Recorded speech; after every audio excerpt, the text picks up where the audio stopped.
مشہور شہر استنبول میں موجود فن تعمیر کا شاہکار آیا صوفیہ میوزیم کو 86 سال بعد مسجد میں تبدیل کر دیا گیا، جہاں اب سے اللہ اکبر کی صدائیں بلند ہوں گی۔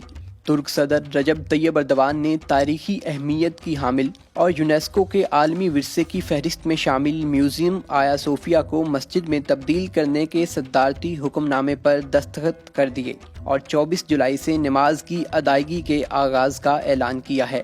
عالمی خبر رساں ادارے کے مطابق ترکی کی اعلیٰ عدالت کونسل آف اسٹیٹ کی جانب سے آیا صوفیہ کو میوزیم سے مسجد میں تبدیل کرنے کے حق میں فیصلہ آتے ہی ترک صدر نے میوزیم کو مسجد میں تبدیل کرنے کے لیے صدارتی فرمان پر دستخط کر دیے۔ صدارتی حکم پر دستخط کے بعد صدر طیب ایردوان نے اعلان کیا ہے کہ 24 جولائی کو میوزیم میں نماز کی ادائیگی شروع ہو جائے گی۔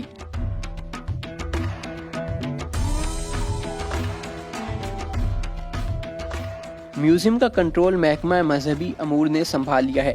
1934 کے بعد اب دوبارہ میوزیم میں اذان کی صدائیں گونجیں گی اور نماز ادا کی جائے گی۔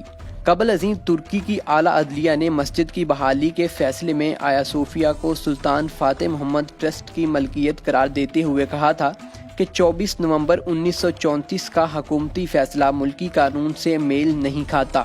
اس فیصلے سے عمارت کی مسجد کی حیثیت ختم کر کے اسے میوزیم بنا دیا گیا تھا۔